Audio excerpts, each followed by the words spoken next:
ఐదేళ్ల వైసీపీ హయాంలో ఏపీలో జరిగిన ఆర్థిక విధ్వంసాన్ని ఢిల్లీలో జరిగిన అఖిలపక్ష భేటీలో ప్రస్తావించింది టీడీపీ. గత 5 ఏళ్లలో చేసిన అభివృద్ధి శూన్యమని, రాష్ట్రాన్ని ఆర్థికంగా నష్టపరిచారని వివరించారు టీడీపీ పార్లమెంటరీ నేత లావు శ్రీకృష్ణదేవరాయలు.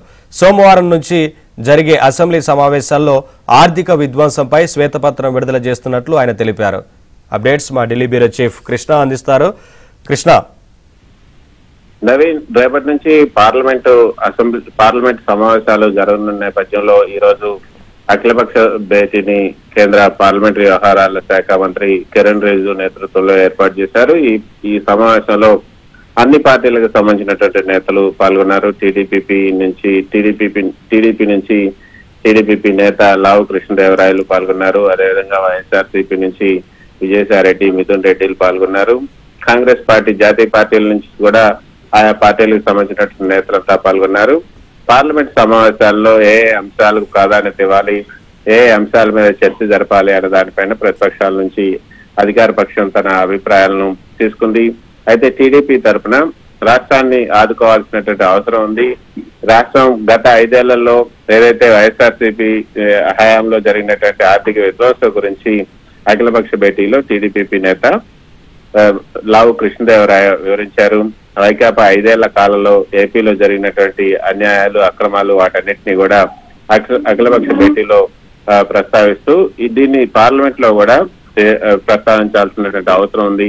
గత 5 ఏళ్లలో రాష్ట్రాన్ని అప్పుల కుప్పజేశారు, అభివృద్ధి అని మర్చిపోయారు. కేవలం సంక్షేమం అంటూనే, ఒక పక్క సంక్షేమం చెప్తూనే దాన్ని కూడా సరిగ్గా చేయనటువంటి జగన్మోహన్ రెడ్డి పాలన గురించి, రాష్ట్రాన్ని ఆర్థికంగా ఏ విధంగా నష్టపరిచారన్న వివరాలన్నింటినీ కూడా పార్లమెంట్ లో చర్చించాలి.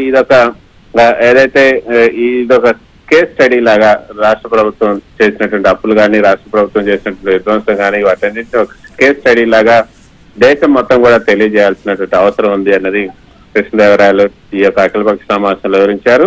మరోపక్క రేపటి నుంచి జరగబోతున్నటువంటి అసెంబ్లీ సమావేశాల్లో కూడా ఆర్థిక విధ్వంసానికి సంబంధించిన శ్వేతపత్రాన్ని విడుదల చేస్తున్నారంటూ అఖిలపక్ష సమావేశంలో తెలిపారు. అయితే ఈ సమావేశంలో పాల్గొన్నటువంటి కాంగ్రెస్ పార్టీకి సంబంధించిన నేత జయరాం రమేష్ నీట్ అవకతవకలు, అదేవిధంగా ఈడీ, సిబిఐలకు సంబంధించి కేంద్రం దుర్వినియోగం చేయడం, లోక్సభ డిప్యూటీ స్పీకర్ పదవి, ఈ అంశాలన్నింటినీ కూడా లేవనెత్తారు. ఈ సమావేశం తర్వాత జయరాం రమేష్ చేసినటువంటి ట్వీట్ లో బీహార్ జేడీయూ నేతలు బీహార్ కు సంబంధించినటువంటి ప్రత్యేక హోదా అంశాన్ని లేవనెత్తారు. వైఎస్ఆర్సీపీ నేతలు కూడా ఈ అఖిలపక్ష సమావేశంలో ప్రత్యేక హోదా అంశాన్ని లేవనెత్తినప్పటికీ కూడా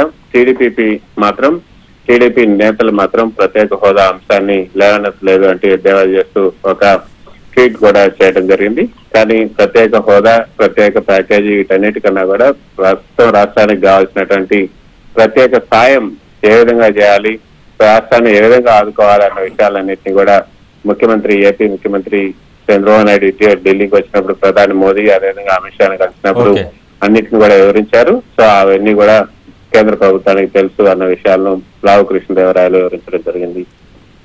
థ్యాంక్ యూ కృష్ణ.